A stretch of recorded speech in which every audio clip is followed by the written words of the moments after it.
Hey all, your OS reviews. In this video, we're taking a quick look at the Anbernic RG40XX H. It's kind of a mouthful, but Anbernic is pretty well known these days for making good value retro handheld emulation consoles. For example, in the past, we've checked out the very popular RG350 as well as 351 line, and the RG40, as the name kind of hints at, just has a larger screen at 4 inches compared to the 3.5-inch panel of the 350 and 351. So for those looking for a little extra screen real estate, this new model might be interesting to consider. It also comes with a few other upgrades, including RGB backlighting on the joysticks, which makes them a little easier to spot in the dark, although the A, B, X, Y keys and also the 4-way D-pad isn't backlit. The colors, though, are customizable under advanced settings, which we'll see later on. And like many of their other systems, the price continues to be quite fair. You can find it in 3 colors, either black, which is actually quite sleek looking, more of a glossy plastic, compared to blue, a bit more vibrant and colorful, or the white color that we have here, which is matte and also looks quite clean. And again, it's running on a Linux-based operating system with a full IPS LCD panel that has a 640 by 480 resolution, powered by a ARM Cortex-A53 processor, which is quad-core but more than sufficient for running the retro emulation games because they're designed on hardware that's even less powerful of yesteryear. And it comes with 1 GB of RAM inside, with the ROM or storage space expandable via a second microSD card slot. So the first one contains the operating system, and the second one here can hold even more games, as well as, again, if you want to hold media files and use it like a MP3 or MP4 player. It's also pretty light at only 208 grams, relatively slim because of the plastic chassis on this model. Plus, like other recent Anbernic systems, it has built-in Bluetooth, so you can connect to wireless headphones for music, as well as built-in Wi-Fi. So you can stream games on a PC using Moonlight, as well as download OTA software updates in addition to multiplayer games. For example, if your friend also has an Anbernic system and you're able to leverage that built-in wireless connectivity. Last but not least, I'll just mention that the battery here is 3,200 milliamp hours, which will last upwards of 5 to 6 hours before you have to charge it again, which is also pretty decent, charging using USB Type-C in under 2 hours. Now this version is from Mech DIY, and the package actually also includes a few goodies, such as a hardshell carrying case. So this can better protect the console when you are traveling or on the go. Also includes the extra little pocket there for a charging cable. Fits in pretty nicely when you're on the go. You also get the aforementioned Type-C charging cable, user manual, as well as an optional micro SD card. So there are a couple of different configuration tiers on their site, although obviously you could always use your own, and the first slot is already occupied by a pre-inserted one with the operating system. Now taking a closer look at the design here and the hardware, we do have stereo speakers at the bottom, in addition to a standard 3.5mm headphone jack. Ironically enough, it's something that is increasingly rare to find on mainstream consumer electronics, such as phones, but on here you're able to use this for audio if you desire. And despite the mainly plastic chassis, I wouldn't say it feels cheap. It feels solid enough, similar to something like a Nintendo DS or 2DS from back in the day. On the very top, you have all the I/O, including the Type-C port, a volume rocker, as well as the power key, which is slightly recessed to prevent any accidental triggers, as well as a reset button, micro HDMI if you want to connect it to a larger external TV or monitor, as well as the 2 shoulder keys, L1, L2, as well as R1, R2 that are also slightly textured, making it a little easier to grip. Overall, pretty solid ergonomics that feels comfortable in the hand. Here's also one final size comparison with another 3.5-inch screen console. This is a Powkiddy device, RG21, so just another kind of reference of where it sits in terms of size. And now just a closer look at the display. I wouldn't say the pixel density per se is the highest versus some of these other units which have a similar resolution on a smaller panel, so the PPI count might be a little higher. However, on a 4-inch screen, it still is more than sharp enough when it comes to details like text as well as images, still looking quite good with the fully laminated nature, reducing a lot of glare. And viewing angles are also, I think, more than satisfactory as an IPS LCD screen. And the UI here is really simple to navigate. You can use either the joystick or the arrow keys. So although all these consoles are technically running on a version of Linux, the older generation models seem to run on one called Emulec and have a slightly different UI with some of the cover art of the games directly presented here on the main home screen versus on this console. It's actually categorized by different folders up front, and then you can jump inside to take a closer look at those titles. So slightly different layout, but one benefit here is I have found that the boot up sequence is a little bit faster on the RG40. It starts up in a cold boot in less than 1 minute, compared to around a minute and a half on these two other consoles. So going through some of these options, starting with the App Center, this holds some of the additional functionality outside of gaming. For example, the aforementioned music player mode. So you can use it as a DAW or digital audio player. It supports all the common file formats, such as FLAC for higher resolution playback, MP3s, WMAs, and actually does a fairly decent job. Also, tapping on the menu key allows you to go into loop playback in addition to EQ controls for things like pop, rock, dance, classical, and jazz. Now, the unit also has a built-in vibration motor or haptic engine, so it will buzz in certain games that you're playing back to give you a bit more of a tactile sensation, as well as when you are exiting out of applications. Here's also the video player app, so MP4 files can load up here really without any issues. This one here is just a quick example, again, advertising the features. Other basic functions, including an ebook reader, which just supports text, so you're not going to really be seriously replacing something like a Kindle with this, but you can certainly drag and drop a couple of simple text files and look at them back if needed. There's also a file manager on here. Again, pretty basic stuff, but if you wanted to navigate around and take a peek at what's in your SD card, you're able to do that using this app.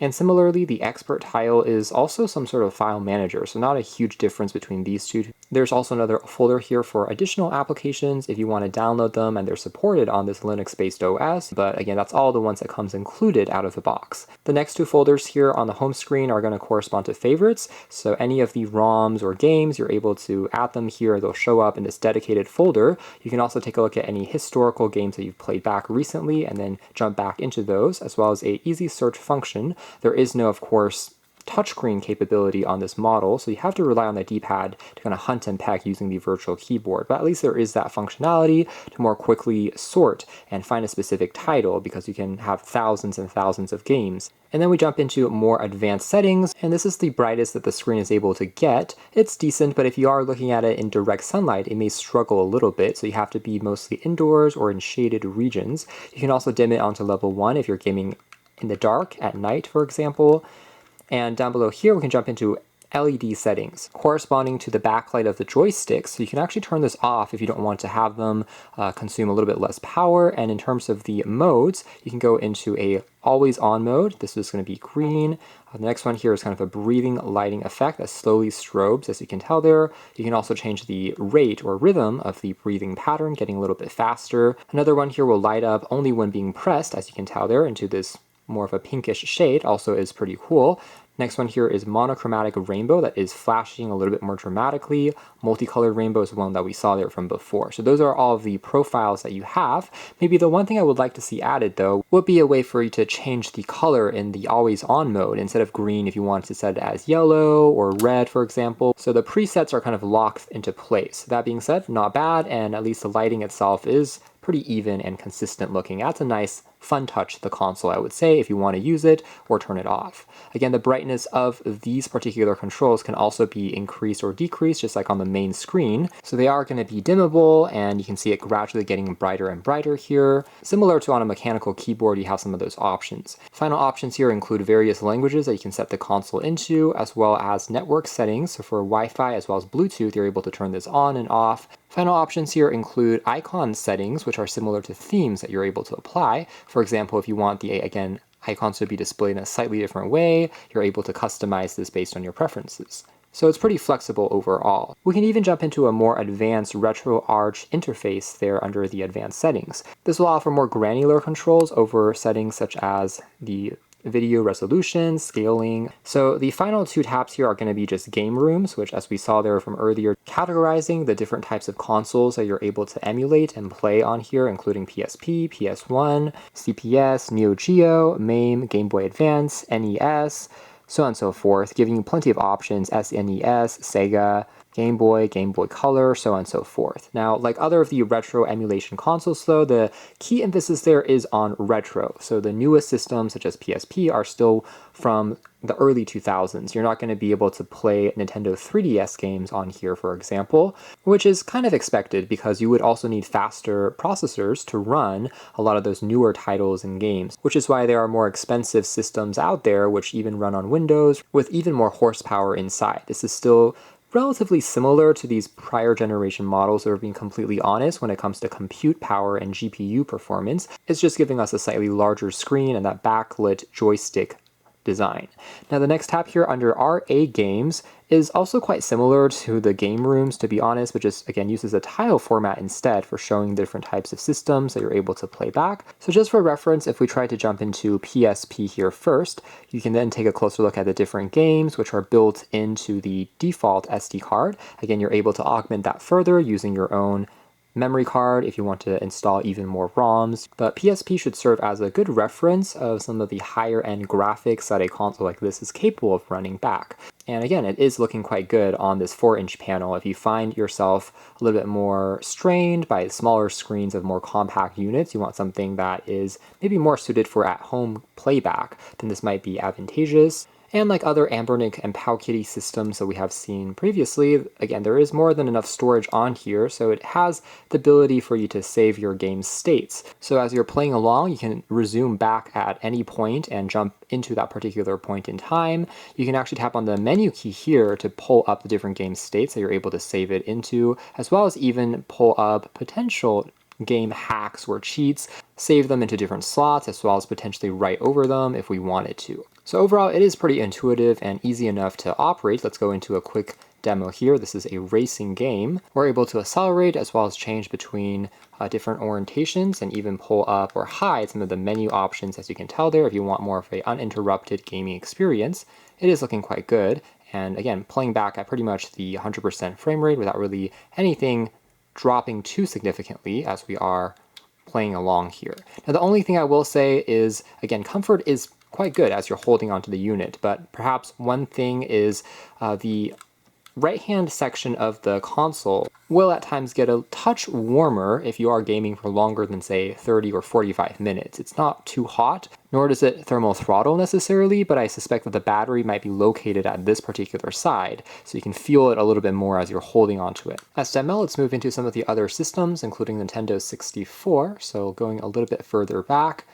Again, the keys themselves are pretty tactile. They're kind of properly cushioned underneath as well. It doesn't feel too rattly, and it's a pretty classic game, but with some of the 3D graphics introduced on this Nintendo 64 version, actually looking quite good. Still playing back here at pretty much 100% speed as well, not really dropping anything that I'm noticing as I am playing along.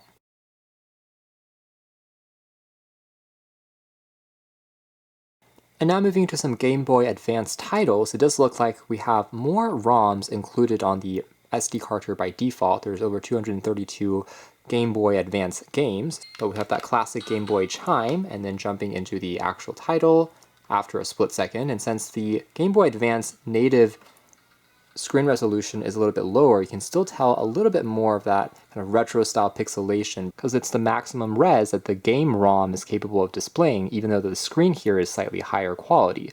So again, when you are playing back titles like, again, Nintendo 64 or PSP, because those are slightly newer games, you are able to leverage a higher resolution output. But overall, still looking quite good from a color as well as viewing angle perspective. Also, since the aspect ratio here is a little bit closer to a square compared to the Game Boy Advance, which is more of a 16:9, you can tell there's a tiny bit of letterboxing that they're using to show the Nintendo logo up above, working as intended when it comes to navigation, playing back here at pretty much 100% speed as well. Here's also kind of a fun 3D version of Pac-Man for Game Boy Advance that we can also access on here, again loading quite well with these more animated looking sprites, very colorful and quite fun. And if you're wondering, yes, you do have the Pokemon ROMs available on here as well. So you have Emerald Edition, Fire Red, Leaf Green, Ruby, and Sapphire. And here we have it, a classic sequence here opening up into the game. So all of these classic titles you're able to relive and play back all in one using something like this. A couple of other things I wanted to briefly highlight include under Poke, you can find some more kind of Pokemon and Pikachu exclusives, which are spin-offs of the main game in this black and white monochrome theme, almost like a Tamagotchi, quite cute, in addition to even some ports or homebrew style games you can find as well, including Quake. So that is what this kind of classic shooter game will look like if you're trying to play it back on this particular system. So all the included emulators work pretty nicely. Maybe the only console that I would just put an asterisk on would be the Nintendo DS games, which do play back because this is a single screen console and doesn't have a touch panel like the real Nintendo DS. So certain games that require input using the touchscreen is not going to be quite as intuitive, obviously, on a unit like this, but technically the processor is able to handle some of those games. Last but not least, I'll just point out that for the PSP emulator, when it comes to the game save states, if you actually tap on exit to menu, the UI here almost is like another skin on top of the operating system. It's kind of fun, but you have some graphic artwork and actually looks quite neat. You're able to sort through some of your recently played games as well as homebrew titles on here directly. So the PSP emulator software is a bit more advanced versus what's available for Nintendo as well as Game Boy systems, which are a bit more kind of simple and straightforward. Alright, so that is more or less it as far as our quick hands-on review of the Anbernic RG40XX H. As touched on earlier, some benefits here include the larger screen, so it's a bit more ergonomic and comfortable if you are gaming for longer periods of time. The backlight here just adds a bit more of color and personality, just makes it feel a little bit more fun. And in terms of performance, again, all the classic consoles that you're trying to emulate do play back pretty smoothly without too much lag or glitching that I could notice. Controls also feel pretty tactile, clicky, and responsive. So all in all, really not a bad choice. That is, if you are looking for a unit that is a touch larger than the 350 or 351 line. So yet another pretty solid retro emulation handheld console from Anbernic. Thanks for watching here at OS Reviews. It's been just a closer look at the RG40XX H.